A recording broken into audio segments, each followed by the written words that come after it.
Welcome back to video class. आज हम लोग नेक्स्ट वीडियो में आ चुके हैं। लास्ट वीडियो में हम लोग देखे थे मैक्रो इकोनॉमिक्स के बारे में।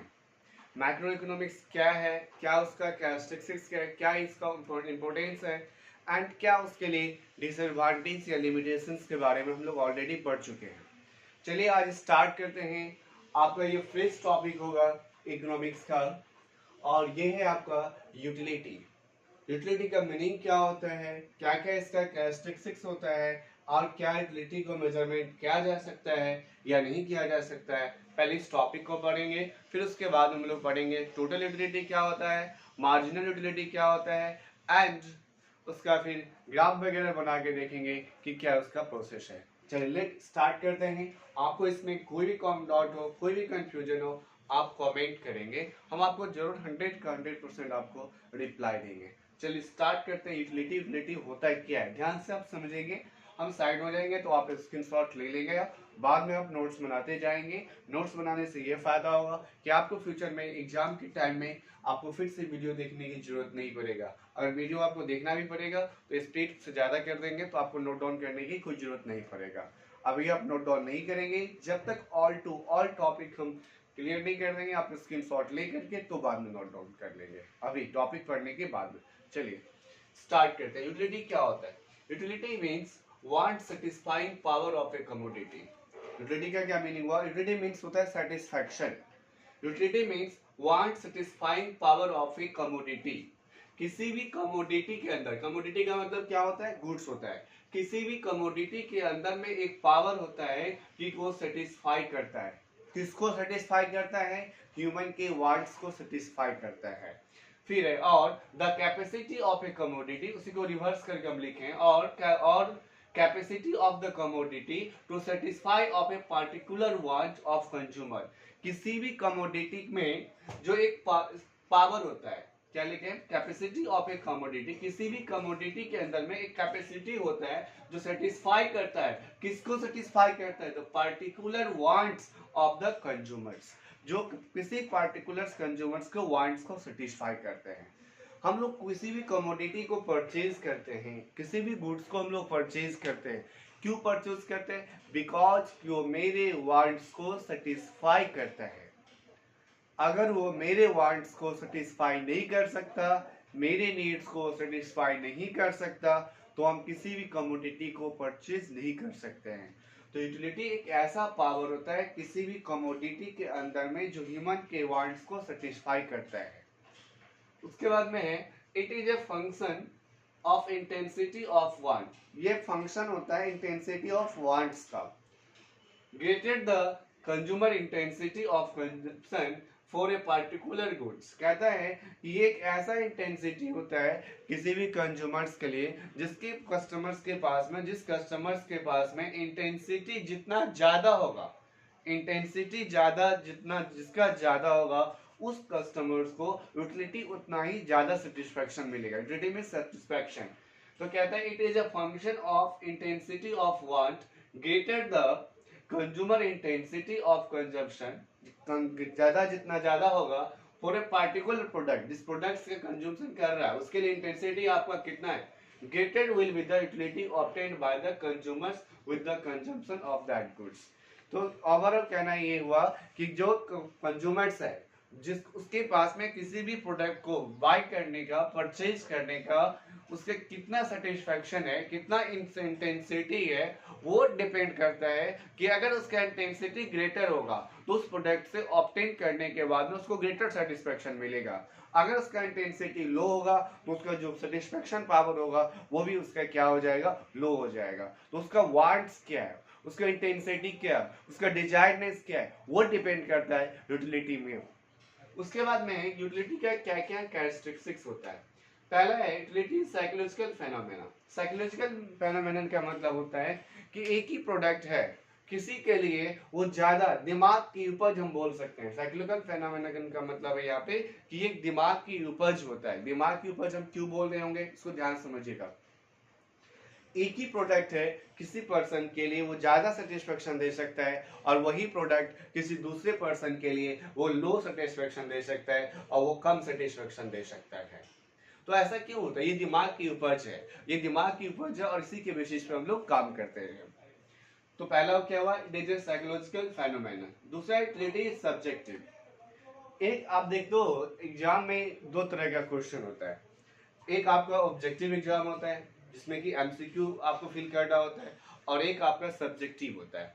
ऑब्जेक्टिव में आपका क्या होगा ना, 4 ऑप्शन दिया हुआ रहता है, 4 to 5 ऑप्शन रहते हैं, 4 to 5 में से आपका एक ही आंसर सही होता है। लेकिन सब्जेक्टिव एग्जाम में क्या होता है, एक ही आंसर नहीं हो सकता है, सबके लिखने का तरीका अलग होगा, सबका आंसर सेम कभी नहीं आ सकता है। बट ऑब्जेक्टिव का अगर आंसर होगा तो एक ही आंसर होगा और सबका आंसर क्या होगा, रॉन्ग होगा। बट सब्जेक्टिव का ऐसा नहीं है, एक ही चीज को आप दूसरे तरीके से लिखेंगे, दूसरे स्टूडेंट दूसरे तरीके लिखेंगे, हम तीसरे स्टाइल में लिखेंगे, बट कुछ उसका भी सही हो सकता है, कुछ उसका भी सही हो सकता है, कुछ उसका भी हो सकता है, या सबका सही ऑल टू सॉल्व हो सकता है।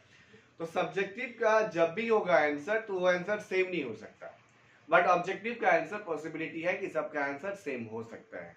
तो यूटिलिटी कहता है यूटिलिटी इज सब्जेक्टिव। सब्जेक्टिव कहने का मतलब क्या है, जो पर्सन टू पर्सन चेंज होगा। एक ही प्रोडक्ट है, एक ही वाटर है, एक ग्लास ऑफ वाटर है, कि अगर कोई धूप में खड़ा है 15-4 घंटे से काम कर रहा है कोई वर्कर लेबर, अगर उसको पानी की जो प्यास लगा, उसको इंटेंसिटी जो होगा, उसका जो सब्जेक्टिविटी पावर होगा वो ज्यादा होगा, उसका इंटेंसिटी ज्यादा है, पानी किलो ज्यादा होगा। लेकिन 4 to 5 आवर्स से जो एसी में रह के बैठा हुआ उसको पानी की प्यास लगेगा। तो इंटेंसिटी दोनों में आप कंपेयर करेंगे, जो सब्जेक्टिव होगा तो एक से उसको सेटिस्फेक्शन, जो लेबर वाला होगा उसको ज्यादा जरूरत है, जो एसी वाला बंदा है उसको थोड़ा कम भी जरूरत है, क्योंकि उसका इंटेंसिटी अलग है, उसका इंटेंसिटी अलग है। तो सब्जेक्टिव का मतलब है जो पर्सन टू पर्सन क्या करेगा, वैरी करेगा, जो पर्सन टू पर्सन क्या होगा, चेंज करेगा, दैट इज सब्जेक्टिव।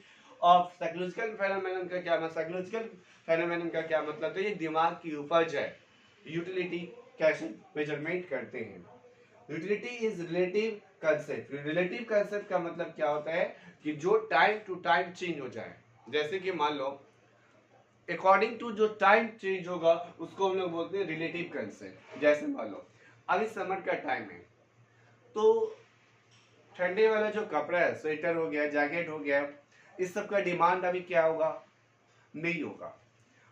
कपड़ा वही है, क्लोथ्स हम लोग का वही है, वही जैकेट है, वही स्वेटर है, वही विंटर का प्रोडक्ट है। लेकिन अभी हमको उस स्वेटर से, उस जैकेट से हमको सेटिस्फेक्शन नहीं मिलेगा। तो यहाँ पे चेंज क्या हुआ, क्या कपड़ा चेंज हुआ? नहीं, कपड़ा तो वही है, क्लोथ तो वही है आपका, चेंज मेरा इंटेंट, मेरा सेटिस्फेक्शन अब उससे नहीं आ रहा है। तो अभी मेरे नजर में उस प्रोडक्ट का सेटिस्फेक्शन पावर नहीं है।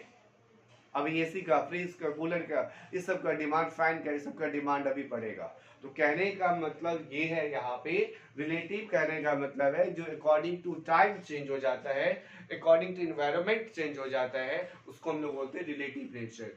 क्लोथ्स वही है बट अभी हमको सेटिस्फेक्शन नहीं देगा, क्योंकि अभी मेरे लिए सही टाइम नहीं है। उसके बाद में फोर्थ कैरेक्टरिस्टिक्स है यूटिलिटी का, utility is not affected, utility is not affected by moral duties और प्रिंसिपल। इसका मतलब क्या हुआ, मोरल ड्यूटीज और प्रिंसिपल्स का मतलब क्या है? कहता है इसका मतलब ये हुआ कि किसी भी प्रोडक्ट को अगर इंटेंसिटी आपको है, चाहे उस प्रोडक्ट को आप परचेज करके लाते हैं, उस परचेज, किसी भी प्रोडक्ट को आपको जरूरत है, आपके लिए उस प्रोडक्ट को नीड्स है, आपको प्रोडक्ट चाहिए जिससे कि आपका सेटिस्फेक्शन पूरा होगा, तो वो प्रोडक्ट या तो आप परचेज करके लाएंगे, या आपको हो सकता है कि गिफ्ट में दे दें, वो भी एक प्रोसेस है, या आप कहीं से चोरी करके लाएंगे। तो मोरल ड्यूटीज कहने का मतलब है कि किसी भी प्रोडक्ट का ह्यूमन पर्सन का जो इंटेंसिटी होता है, जो ह्यूमन पर्सन का जो वांट्स होता है, उसको बाय करने के थ्रू या चोरी करने के थ्रू या गिफ्ट में मिलने के थ्रू कहीं से भी आएगा, सबका जो सेटिस्फेक्शन पावर होगा यूटिलिटी का वो सेम होगा। सबका जो यूटिलिटी पावर होगा वो क्या होगा, इक्वल होगा, वो क्या होगा, आपका बराबर होगा, उसमें कोई भी चेंजेस नहीं आएगा। तो कहता है utility is not affected by moral duties और प्रिंसिपल। ये मोरल ड्यूटीज पे और प्रिंसिपल में ये डिपेंड नहीं करता है कि किसका ज्यादा है, कि चोरी करके लाएंगे तो सेटिस्फेक्शन ज्यादा मिलेगा, परचेज करके लाएंगे तो कम लाएगा, या गिफ्ट मिलेगा तो उसका सेटिस्फेक्शन ज्यादा होगा। ये मोरल है कि हमें अगर प्रोडक्ट है तो एवरी स्टेज में सेटिस्फेक्शन पावर इक्वल होगा। नेक्स्ट है आपका, utility is related to expected satisfaction and not from the actual realized satisfaction. Intensity, desiredness किसी भी प्रोडक्ट को पाने का मेरा क्या है, वो डिपेंड करता है मेरा यूटिलिटी क्या होगा। किस यूटिलिटी का कब होता है, ध्यान समझिएगा अब जो हम बोलने वाले हैं ऑब्जेक्टिव में आ सकता है। किसी भी प्रोडक्ट का यूटिलिटी जो होता है वो प्रोडक्ट को खरीदने से पहले होता है। किसी भी प्रोडक्ट का सेटिस्फेक्शन पावर जो होता है वो प्रोडक्ट को खरीदने से पहले जो इंटेंसी होता है, डिजायरनेस होता है, वो होता है। प्रोडक्ट खरीदने के बाद में उस प्रोडक्ट को हम लोग दो चीजों में बांट सकते हैं, या तो उससे हम सेटिस्फेक्शन हो गए या तो हम डिससेटिस्फेक्शन हो गए, या तो सेटिस्फाइड होंगे या तो हम अनसेटिस्फाइड हो गए। तो कहने का मतलब मेरा ये है यहाँ पर में कि आप जो एक्चुअल में एक्सपेक्टेशन, एक्चुअल में जो डिजायरनेस है, जो आपका इंटेंसिटी है, वो आपका क्या है किसी भी प्रोडक्ट को पहले पाने का। तो यूटिलिटी कब होता है, तो यूटिलिटी किसी भी प्रोडक्ट को बाय करने से, परचेज करने से पहले होता है, ना कि आफ्टर दैट परचेजिंग यूज होता है। आप परचेज करने के बाद में जब प्रोडक्ट का हम यूज कर लेंगे उसके बाद में क्या आएगा, या तो सेटिस्फेक्शन आएगा या तो डिससेटिस्फेक्शन आएगा, सेटिस्फाइड हो गए या अनसेटिस्फाइड हो गए, दो ही चीज हो सकता है, तीसरा कुछ नहीं हो सकता है। तो यहाँ तक हम लोग देखें तो ओवरऑल क्या देखें, utility means want satisfying power of a commodity. एक कमोडिटी के अंदर में एक पावर होता है ह्यूमन के वांट्स को सेटिस्फाई करने का। उसी चीज को हम रिवर्स करके लिख दिए, capacity of commodity to satisfy a particular want. जो एक प्रोडक्ट की कैपेसिटी होता है किसी पार्टिकुलर कस्टमर के वांट्स को पूरा करने के लिए। Greater the intensity greater the utility, lower the intensity होगा तो लोअर द यूटिलिटी होगा। तो यूटिलिटी में मेन चीज है डिजायरनेस क्या आपका, यूटिलिटी पावर क्या है आपका, क्या इंटेंसिटी है। कैरेक्टरिस्टिक्स में क्या आता है, it is a psychological phenomenon, ये दिमाग की उपज है। ये डिफरेंट टाइप्स के प्रोडक्ट्स का डिफरेंट टाइप्स का सेटिस्फेक्शन हो सकता है। Utility is subjective, that means person to person जो चेंज होगा। यूटिलिटी इज रिलेटिव नेचर, जो टाइम टू टाइम चेंज होगा। वही क्लोथ आज हमको सही लग रहा है पर विंटर के टाइम में नहीं लगेगा, जो विंटर के टाइम में प्रोडक्ट सही लगेगा वो अभी सही नहीं लगेगा। Utility is not affected by moral utility, product चाहिए चाहे प्रोडक्ट चोरी करके आए या गिफ्ट में मिले या परचेज करके लाए, हर एक स्टेज में जो उस प्रोडक्ट से जो सेटिस्फेक्शन पावर होगा वो इक्वल सेटिस्फेक्शन पावर होगा। अब आते हैं हम लोग को पढ़ना है utility is measurable. Most most most viewer question, ये आपके एग्जाम में आ सकते हैं। यूटिलिटी इज मेजरेबल या इज यूटिलिटी मेजरेबल। तो प्रोफेसर मार्शल है, प्रोफेसर मार्शल का कहना है, इनका ध्यान रखेंगे, इनका कार्डिनल व्यू पॉइंट है, याद रखेंगे इसको, cardinal view point, sorry cardinal view point में याद रखेंगे। Professor Marshall presented a cardinal view point, utility and total. Utility क्या होता है, total that utility is measurable, it can be measured in the terms of money. इनका कहना है कि यूटिलिटी को मेजरमेंट किया जा सकता है in the terms of money के टर्म्स में, in the terms of money basis पे। For calculation of utility is the price paid for it. कहते हैं कि किसी भी कमोडिटी के यूटिलिटी को मेजरमेंट हम लोग कर सकते हैं, कैसे, मनी के टर्म्स में हम कर सकते हैं। उस प्रोडक्ट को परचेज करने में जो प्राइस हम लोग पेड किए, प्राइस जो हम लोग क्या किए, पेड किए हैं, वही मेरा आ सकता है यूटिलिटी।